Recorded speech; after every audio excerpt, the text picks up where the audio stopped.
What would you say are some of the gains of democracy as we mark the event today? Okay, let me first of all congratulate Nigerians for being alive to celebrate yet another Democracy Day.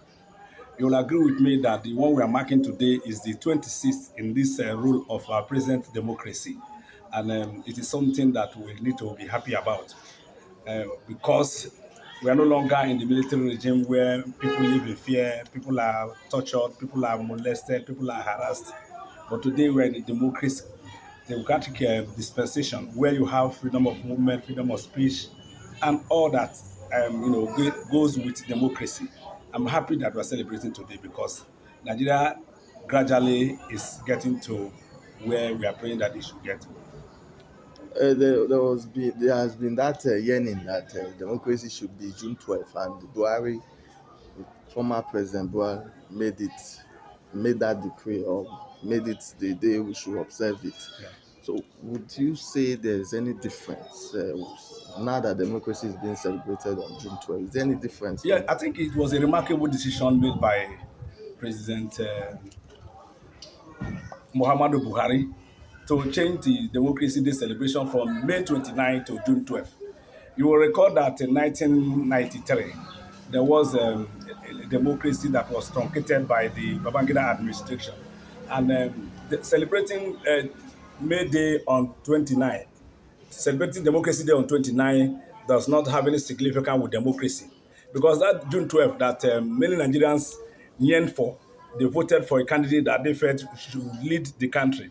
But unfortunately, because of reasons best known to those who truncated it, they ended up not allowing him to become the president of Nigeria. That is why the Muhammad Buhari, in his wisdom, decided that since the Abiola paid the price. MK Abiola paid the price for democracy. Let's reverse to June 12th to celebrate a man who contributed immensely to the democracy that we are enjoying today. It was part of his contribution that made us to have this present democracy that we are in now today. Because many Nigerians voted for him on that particular election, and at the end of the day, he didn't make it. Nigerians were not happy over that annulment.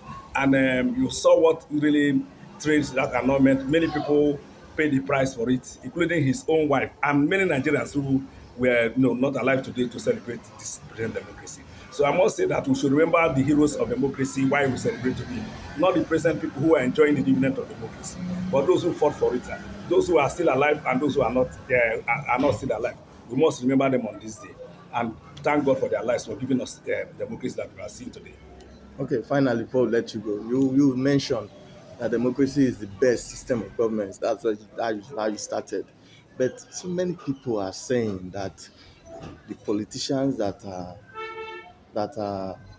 the different countries, especially Nigeria, the politicians are taking advantage of the democracy to shortchange the people. That's to say, they say the dividend of democracy is not fair. They are not saying that even when we were in military, it's better off because to them, they say the military administrators did so much for the country. Are you going to share the same? Yes, I will totally agree with you because why I say that we're happy to celebrate democracy is because in the real sense of it, in a sane climate where people value democracy, value the denerness of democracy, and observe it as we ought to observe.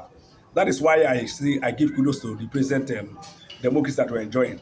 But if you want to look critically into how we have fared as a country since this present democracy came on board, I will tell you that we have fallen short of expectation. Do you understand? The reason being that democracy will give people the opportunity to come together to dialogue, to discuss issues on how best they can move forward, to analyze, come up with policies that will be impactful on the people. But today, what we are seeing is quite different. A certain group of persons have come to hijack democracy, and they have made it a kind of business for themselves. That even looking at how they can transform the economy of the country is not part of their agenda. They look at what they will gain. Somebody will enter into office within 1 year that the person is what's it called sworn in. He's now planning for another election that is far away 4 years. How can we grow? Rather than looking at how we are going to impact on Nigerians, improve our economy, solve the problem of unemployment, solve the problem of insecurity, solve the problem of what is it called, electricity, solve the problem of infrastructural decay, and providing opportunity, employment opportunity for the citizens of this country. What they do is to get there and begin to look at how they're going to better themselves and their family, immediate families. That is why I'm saying that I am in line with those who said that this democracy have not really thrived well in Nigeria. Because if it is what we expected to have, freedom of speech now is no longer available to Nigerians. There is a way you will speak, before you know tomorrow somebody will come and pick you. That is not democracy. The unemployment we have been crying for more than 15 years is still daring us on the face. Nobody is thinking of how to really come up with ideas that will engage our people. Government is not in the business of employing people.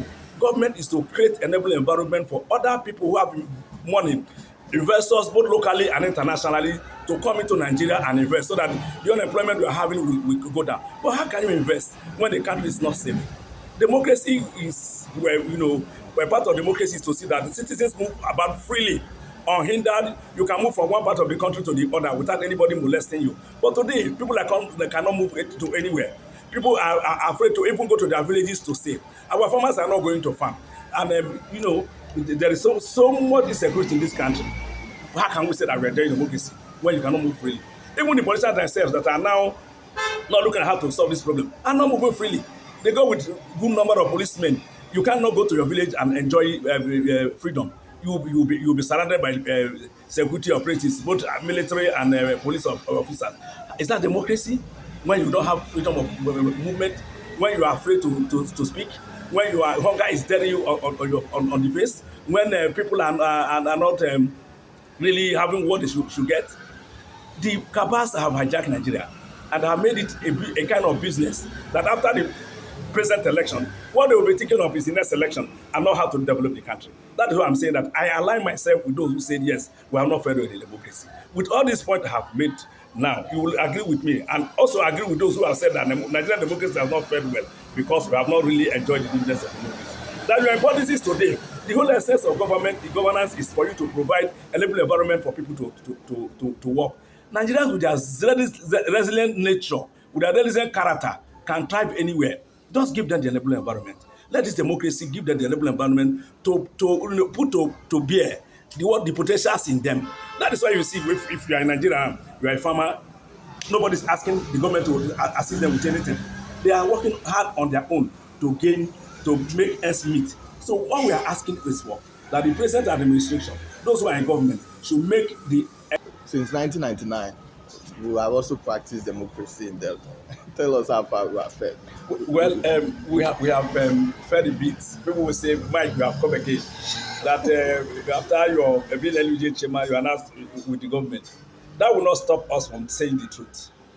You understand? Yeah. I am one person that believe that it's only the truth that can save us.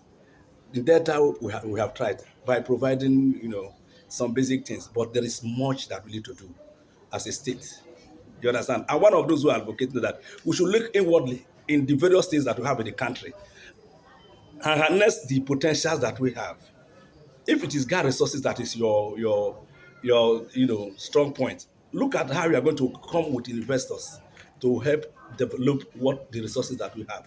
Thank God our governor is now in China. We attended a conference that will be talking about how to attract businesses. He should be able to tell them what we have here and how they can come to really transform the state. How many companies have come to this state since 1999? That is the question we need to ask ourselves. Let's be truth. Until we begin to tell ourselves the truth, we will not make any progress. Let the government of our state work tirelessly. I know Governor Borewori is making effort to change the narrative since he came on board. But I will encourage him to do more to see how we can bring investors to the state to engage our teaming unemployers. An idle mind is the devil's workshop. An idle mind cannot think of what is good because every day, except those who are patient, they are thinking of how do I survive? And if those that are not reasonable enough, we begin to think of another means of survival. That's why you see Yahoo everywhere, ritual related issues, and all that Nothing. have bedeviled us in this place. People are being held hostage for ransom in all across the state. So we must work towards solving this problem. It's not only the governor alone that can solve it. The communities, stakeholders, critical stakeholders in this state should come with ideas and give to the governor so that he knows there's no man that is an island of knowledge. He need all of us to make the state to come back to its previous status as one of the booming states in the country. Take worry for example. How many companies, some companies that are here have left? So many of them have left. How many have come back since 1999? What we just do is to leave and they come back again. We should look inwardly to see how we can bring back the real vibrant nature of Delta State, particularly Warri, that we used to know in the 80s, in the 70s. That is my take. Finally, as we now mark the 26th uninterrupted democracy in Nigeria and Delta, what would be your message to those that are still skeptical about democracy, about the kind of democracy? Because they even say we are not practicing real democracy. Okay, there's no alternative to democracy as far as I'm concerned, because that if we practice in the true sense of it, I think it is best for us. So my message to those who are skeptical is that we blame government every day for not doing anything. Who is government? Your brother, my brother, myself, yourself. We are in government. Let's come up with the best ideas that we have and so what people do now is that when they lose election, when they are not in power, they begin to criticize the other. Even those who serve in the immediate past administration already complain of hunger, complain that bad government. Take for instance Rotimi Amechi, who said the hunger is pushing him to look for an alternative. How can Amechi be saying that 2 years after office you are saying that hunger? What about those who have not tested government since power? He was governor, he was this, he was that, he was minister, he was everything.